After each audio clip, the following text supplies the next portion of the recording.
Salut à toutes et à tous, chers abonnés. Alors, petite vidéo qui n'était pas prévue, je vais vous expliquer. Toutes celles et ceux qui sont abonnés à ma chaîne ont certainement vu ou pas, je vous en veux pas si vous ne l'avez pas vu, mon documentaire qui est sorti le 6 août 2024, intitulé Nicolas Cruz ou le baiser de la mort, retour sur la tragédie de Parkland. C'est-à-dire que j'ai fait un documentaire qui dure 1h25 sur la tragédie qui s'est déroulée à la Marjorie Stoneman Douglas High School de Parkland en Floride, aux États-Unis, le 14 février 2018, jour de la Saint-Valentin. Triste Saint-Valentin d'ailleurs. Pourquoi je vous parle de ça? Parce qu'il y a un YouTuber qui a sorti hier une vidéo sur l'affaire, qui s'appelle Cogiteur, Crime et Passion. Je dirais plutôt crime que passion. Parce que je fais cette vidéo-là aujourd'hui pour la simple et bonne raison. C'est parce que moi j'ai travaillé le sujet pendant un moment pour faire ce documentaire-là. Je vous expliquerai après mes démarches. Et là, on a un gars qui nous fait une vidéo de 30 minutes et qui nous dit beaucoup de conneries. Voilà, c'est que le sujet n'est pas... est survolé. Donc moi, je vais pas vous mettre la vidéo, vous irez la voir si vous voulez. Alors c'est sûr, c'est de qualité, hein. Le mec, il a du matos, hein. C'est pas comme moi...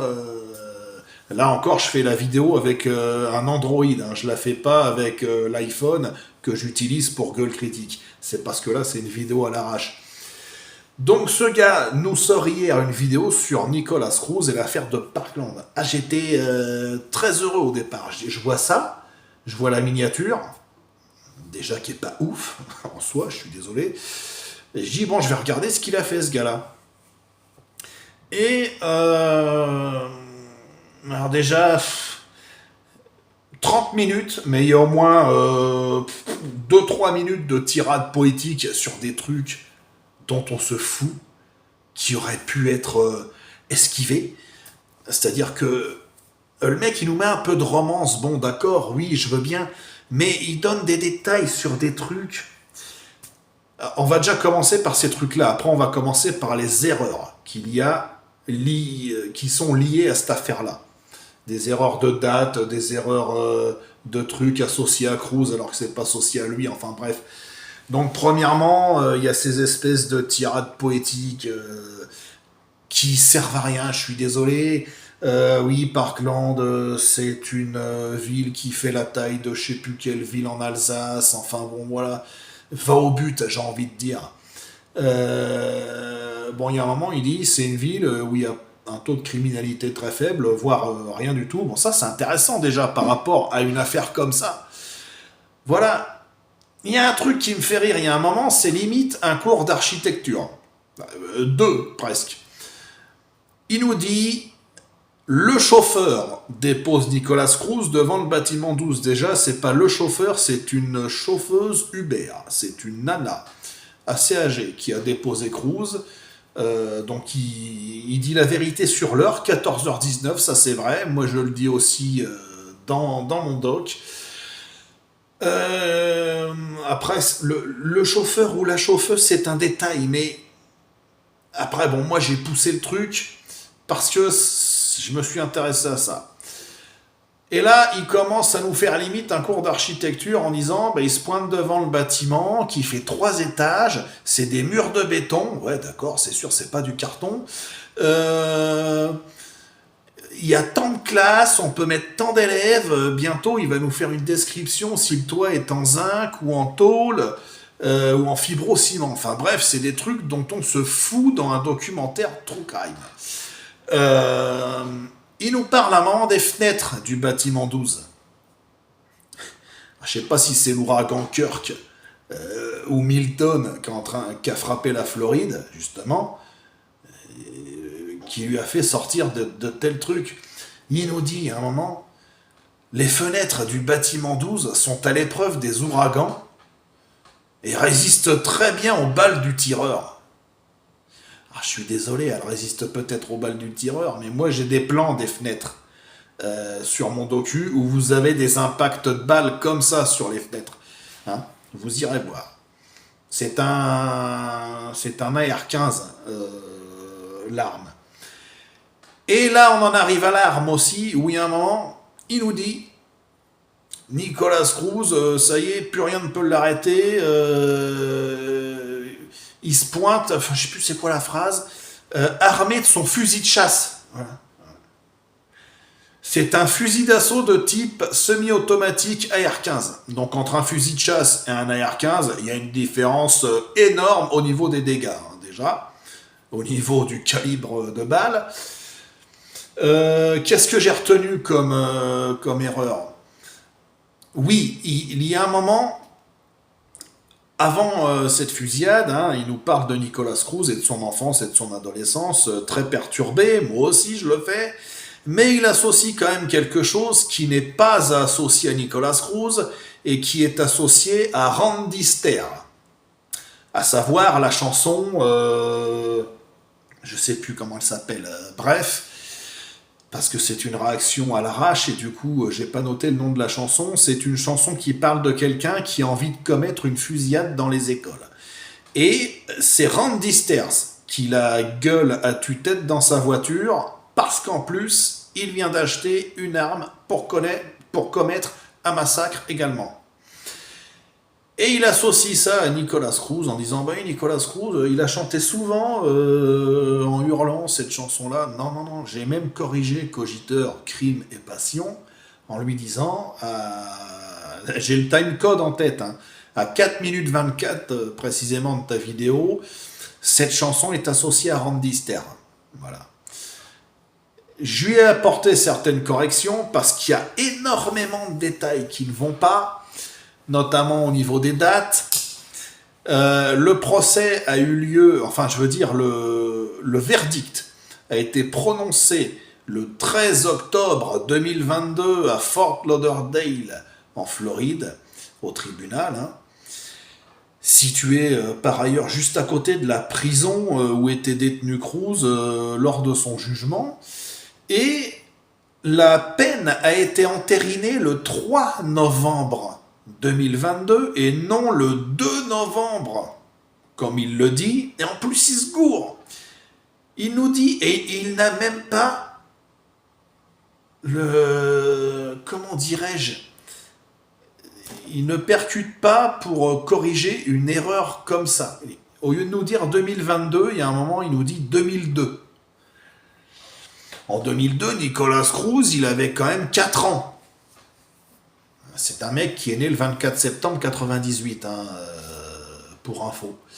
Et donc là, il y a quand même des erreurs monumentales dans ce truc-là.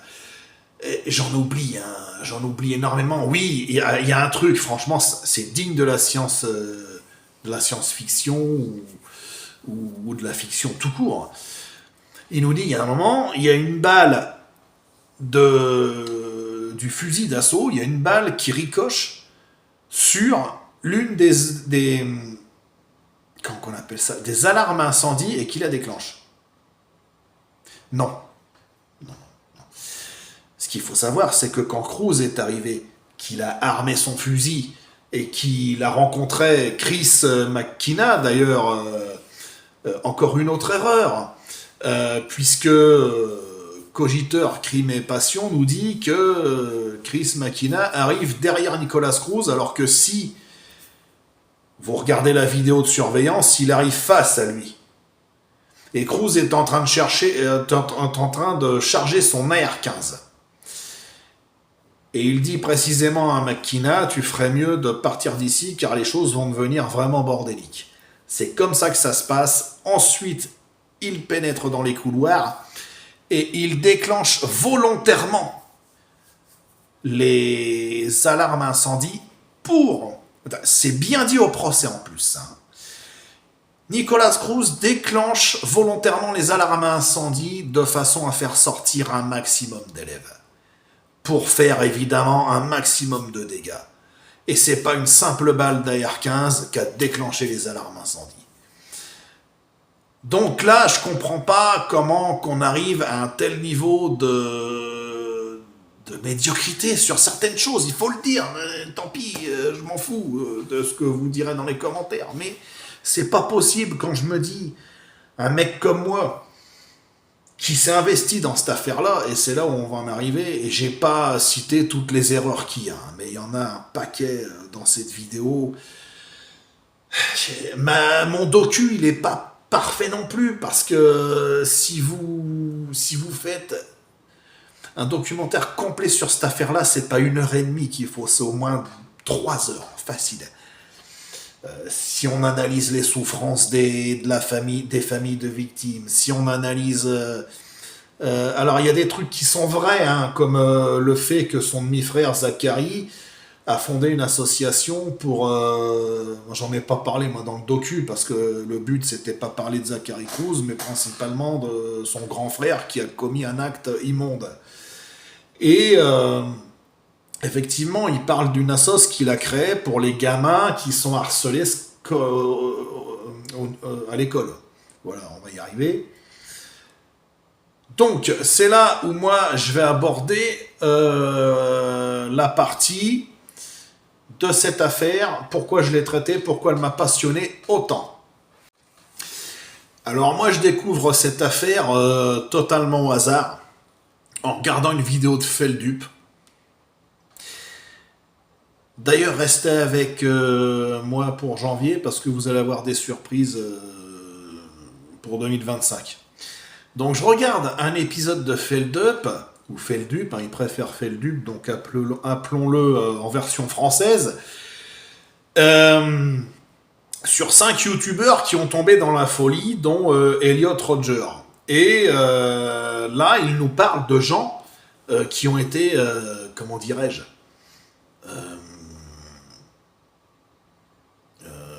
influencé par Elliot Rodger, donc je regarde un peu et je tombe sur ce mec-là et il nous fait voir la photo du mugshot de Nicolas Cruz.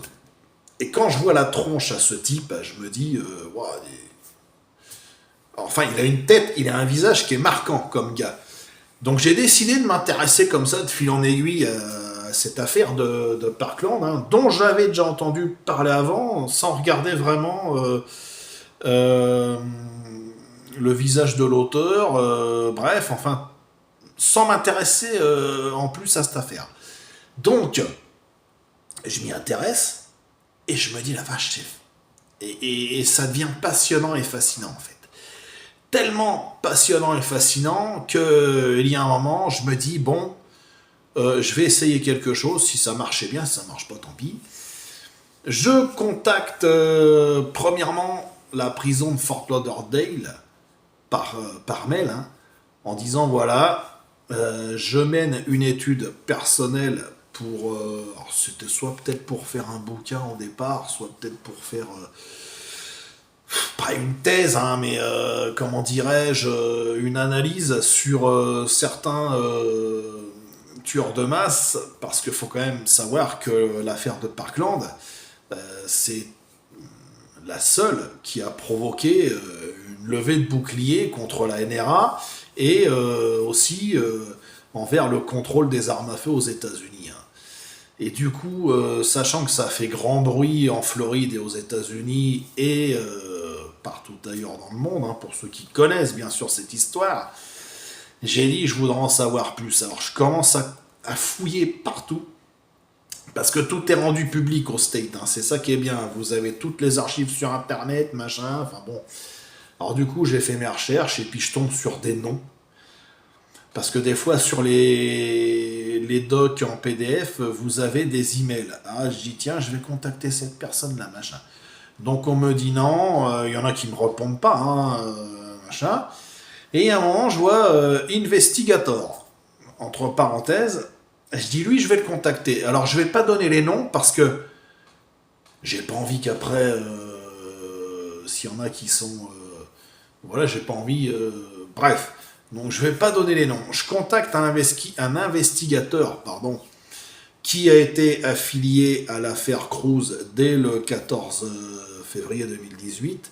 Je lui dis, je suis français, je suis pas journaliste, je suis pas groupie, hein. Je suis pas dérangé, je mène une étude personnelle pour moi-même. Et peut-être pour faire un bouquin ou un documentaire sur cette affaire dans les années qui viendront. À savoir 2 ans et demi après. Hein. Et le gars me dit, enfin, je me présente et tout, parce qu'il demande quand même pas mal de choses. Hein. Vous rentrez pas comme ça dans leur conversation à ces gens-là. Et je lui dis, bon voilà, j'ai fait 4 ans de gendarmerie, ce qui est vrai. Et je lui dis, au départ, moi j'aurais bien aimé bosser dans la psychologie. Et bon là, le mec, il voit que je suis quand même assez sérieux. Donc il me dit, vous avez contacté la prison de Fort Lauderdale? J'ai dit ouais, mais j'ai pas eu de réponse de Nicolas Cruz. Je vois que mon courrier était ouvert, mais on m'a retourné mes enveloppes, c'était marqué Only Postcards for Inmate. En clair, on n'envoyait que des cartes postales. De toute façon, qu'on envoie des cartes postales ou pas, ce mec-là ne reçoit pas son courrier. Il faut être lucide. Donc moi, j'ai testé au départ et je vois que j'avais pas de réponse, qu'on me retournait mes courriers. Parce que quand on a une certaine notoriété dans le crime, hein, désolé de dire ça, on essaye de vous couper de pas mal de choses parce que ça peut attiser des gens curieusement malsains, mais curieusement, enfin, vous voyez ce que je veux dire. Donc moi, j'y suis allé dans le fait, dans l'objectif de faire une étude personnelle et d'avoir un maximum d'infos et de me dire est-ce qu'il reste une once d'humanité dans le cœur ou dans l'esprit de ce mec. Et là, j'explique ma démarche à l'investigateur, il me dit, vous les avez toujours vos lettres? J'ai dit, écoutez, j'en ai écrit que 2, donc c'est simple. Je les ai en PDF, donc je lui envoie, il me dit, j'ai une entrevue avec l'accusé d'ici quelques jours, je lui lirai. Parce qu'ils n'ont pas le droit de remettre, de les imprimer, de lui remettre du paplard. Hein. C'est un mec, Nicolas Cruz, il faut savoir que pendant sa détention provisoire, avant qu'il ne soit jugé, il était classé Max Custody Inmate, en garde constante pour éviter qu'il se foute en l'air.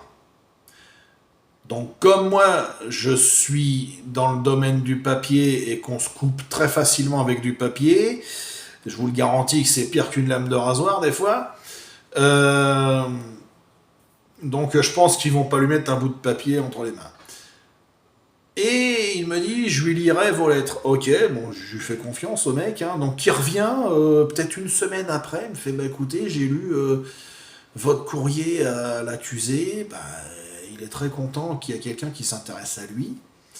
Même si c'est pour creuser psychologiquement sa personne. Enfin, le mec avait compris que j'étais là pour une étude particulière. Bon bref, j'ai 2-3 échanges avec cet investigateur et puis à un moment j'ai plus de nouvelles. Je dis à mon avis, soit je l'emmerde, il a dû se dire c'est qui ce con de français qui vient me faire chier. Donc il y a un moment je pense qu'il a coupé contact. Bon je dis je peux pas en rester là parce que ça démarre très bien. Donc moi je suis quelqu'un qui est borné. Je suis un vrai pitbull. Quand j'ai envie de quelque chose je ne lâche pas. Et puis je me dis c'est bien parti quoi, je peux pas arrêter là. Et il y a un début de contact avec ce mec. Et il y a eu aussi des contacts avec certaines familles de victimes, hein, je vous en parlerai après. Donc qu'est-ce que je fais? Je contacte 2 des 4 ou 5 avocats de Cruz. Je vais pas donner les noms non plus. C'est 2 bonnes femmes hein, que je contacte. Hein. Il y a quasiment que des femmes représentantes de Cruz pour un mec qui aimait pas trop les femmes visiblement, qui vénérait Elliot Rodger. Hein, faut remettre dans le contexte qui est Elliot Rodger. Donc je contacte 2 de ces avocates. Alors il y en a une qui est assez froide au niveau de la réponse. Oui bonjour, c'est très simple, hein, c'est très court. Et il y en a une qui est plus chaleureuse et qui me dit remettez-moi vos lettres. Bon, ok, alors j'en avais refait 2-3 en disant voilà, je viens pour premièrement savoir comment ça se passe en prison, machin, qu'est-ce que tu fais pour t'occuper, enfin tout le bordel. essayer de creuser un peu son enfance. Quels sont tes meilleurs souvenirs d'enfance? Je vais pas détailler parce que c'est des pavasses comme ça. Et du coup, elle lui lit exactement lors de ses entretiens, hein, parce que toujours pas le droit au papier. Et du coup, elle me fait un retour, à peu près le même que l'investigateur. Ben, il est content que vous lui ayez écrit à nouveau. Ouais, je dis, bon, en fait, bon, ben, c'est bon, c'était pas des conneries qu'il m'a raconté l'autre. Et parce que je me méfie hein, quand même, hein, faut faire gaffe, hein, on est quand même. Bon, bref. Et puis à un moment, je dis, qu'est-ce que je pourrais faire pour que ça percute un peu plus? Donc on arrive au bout de 8 à 9 mois de dialogue entre moi et les avocates de Cruz. Et on arrive presque au verdict, hein. On est en septembre 2022, hein. Le verdict a eu lieu le 13 octobre 2022. Et du coup, je me dis, on devait être le 21 ou 22 septembre, je savais que Cruz était né le 24 septembre 98. Donc du coup, je dis à une de ses avocates, je vais voir si ça le touche. Hein. Je sais pas si ces mecs-là, ils ont une once d'humanité en eux. J'y souhaitais lui un bon anniversaire de ma part. Bon, je pense qu'elle lui a fait. Et 2 jours après son anniversaire, hein, je reçois un mail de cette avocate qui me dit, voilà, j'ai une réponse de l'accusé, je vous la transcris par mail. Donc du coup, le mec me répond sur au moins 10-15 lignes. Alors je vais vous dire grosso modo à peu près la phrase, je l'ai plus en tête parce que c'est des trucs qui font assez froid dans le dos. Quand on sait qui vous répond, c'est ça qui est terrible. Donc il me dit bonjour mon ami de France. Déjà, parce que je lui avais parlé un peu de comment c'était chez nous. J'allais pas le faire baver en lui disant que la justice chez nous c'est de la merde et qu'on prend que 20 ans pour avoir plombé 80 personnes dans une salle de concert ou tout le bordel, parce que le mec il aurait été fou, hein. Il aurait peut-être demandé son extradition en France. Et je fais une touche d'humour noir, mais c'est vrai que chez nous il y a du laxisme incroyable. Et du coup je lui explique comment c'est en France au niveau de la nourriture, parce que moi c'est quelque chose, hein, la nourriture, hein, je vous en cache pas. Je lui parle de mon pays, comment c'est, comment c'est à la campagne, comment c'est à la ville.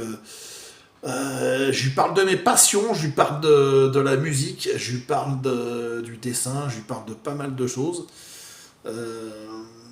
Et du coup, lui me répond en me disant merci déjà de m'avoir souhaité un bon anniversaire.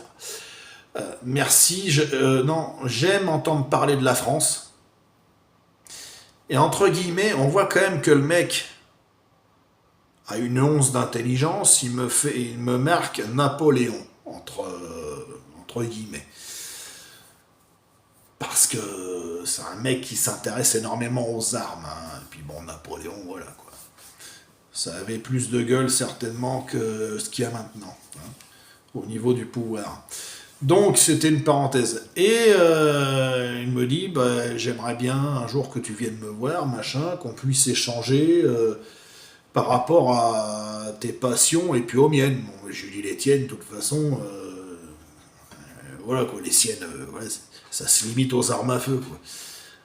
Parce que c'est un mec qui n'a pas de passion à part ça. Et il me fait part dans cette réponse, je t'ai mis sur la liste d'attente des gens qui peuvent venir me voir. Ouais, bon. Ok, mais il faut savoir que ce mec, à part ses avocats, c'est tout ce qu'il est susceptible de voir dans sa vie. Parce que c'est un mec qui est placé à l'isolement, même encore maintenant, hein, depuis son, son transfert, voilà, de Fort Lauderdale jusqu'à une prison correctionnelle de Floride. Moi, je sais où il est parce que j'ai poussé vraiment les avocats à me filer un indice. Et avec cet indice-là, vous avez le lieu. Il s'agit du DOC. Je sais plus ce que ça veut dire en anglais. Enfin, c'est un DOC number.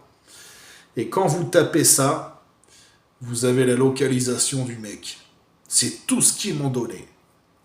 Et en clair, je me souviens, il y a une de ces avocates, elle m'avait mis DOC number et good luck, thank you. En clair, on n'a plus rien à se dire. Une fois que le mec était condamné, merci, au revoir. Restez en France et nous faites pas chier, quoi. Donc elle me donne le numéro de DOC et là je tombe sur l'adresse. Donc j'essaye de relancer la correspondance et là ça marche pas du tout. Parce que de toute façon, l'État de Floride a refusé.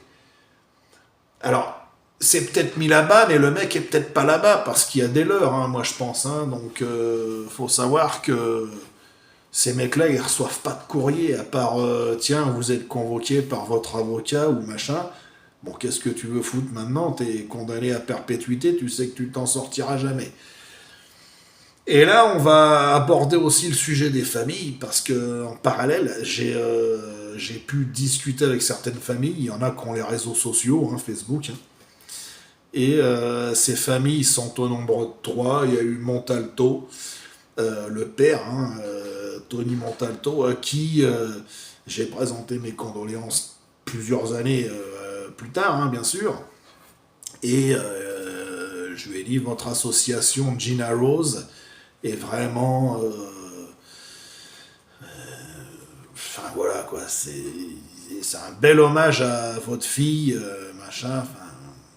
Et le mec il me répond tout simplement merci de votre gentillesse et il me fait qu'est-ce qui vous amène de si loin, hein, outre-Atlantique, pour vous intéresser à cette affaire-là. Alors je commence à lui expliquer, je me dis à mon avis le mec il va vite me dire allez vous faire foutre quoi. Et je lui explique quand même, je lui dis voilà, je fais une étude personnelle sur la personne. C'est pas facile à tourner comme phrase, hein. Vous savez pas comment la dire devant des gens comme ça. Sur la personne qui a ôté la vie de vos enfants. Mais aussi, je m'intéresse principalement à ce qui reste, c'est-à-dire les familles de victimes. Comment vous vivez ça, machin. Et il y en a un qui m'a fait... Alors, Montalto m'a dit, je comprends votre recherche, merci de votre bienveillance. Ça s'est arrêté là. Il y en a un, par contre, qui m'a fait un paragraphe beaucoup plus long, c'est Max Schachter, le père d'Alex Schachter, qui était dévasté tout le long du procès. C'est un mec, je sais pas comment il a fait encore pour tenir pendant 3 mois. Enfin bon, moi à chaque fois, je peux plus regarder les vidéos de ce gars-là parce que franchement, moi aussi, je pars. Voilà, c'est horrible. Et je lui explique la même chose, je lui ai dit voilà, bon, j'ai fait une étude, machin. Et là, le mec, il a une réponse fantastique. Je sais plus où elle est parce que je discute avec tellement de gens sur Facebook. Et en clair, il me fait un paragraphe comme ça, hein, en me disant merci à vous de France, hein, voilà, enfin, de vous intéresser à ce cas-là. Et il commence à me faire un débat sur les armes à feu. Et il me dit que c'est pas forcément les armes qui sont responsables, mais plutôt les gens qui les tiennent.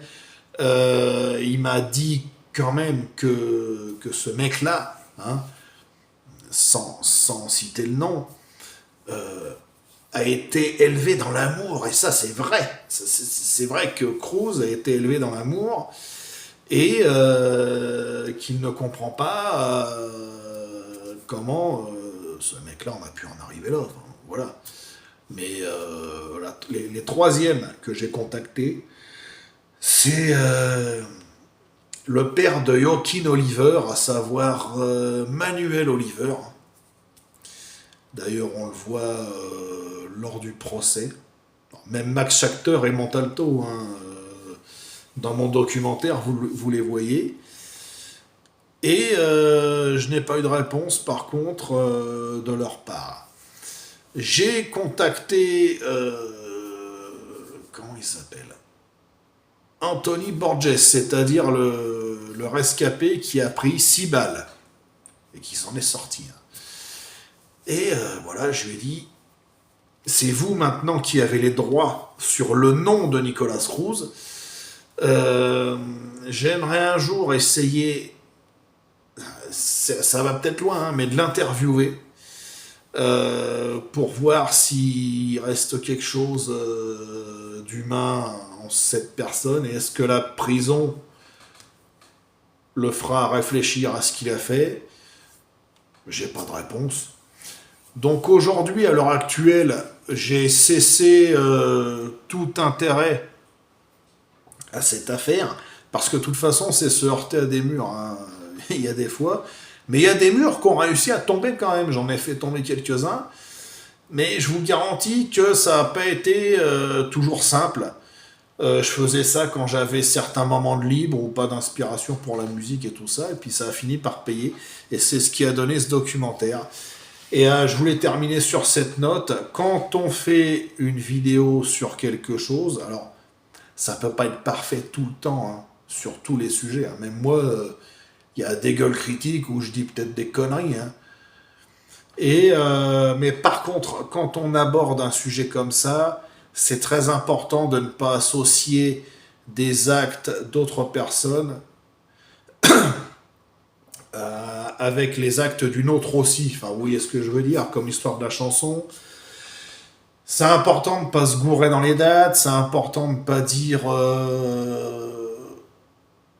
de ne pas commettre d'erreurs qui sont énormes, enfin voilà quoi. Surtout quand on arrive à 11 800 abonnés comme ce gars-là, qui fait des vidéos très intéressantes, à mine de rien, mais voilà. Enfin bon, j'ai détaillé beaucoup. Sur ce, restez connectés. Pour ceux qui sont pas abonnés, pour ceux qui sont pas abonnés, pardon, abonnez-vous à la chaîne Éclectique et puis vous serez pas déçus. Voilà, je vous dis à plus.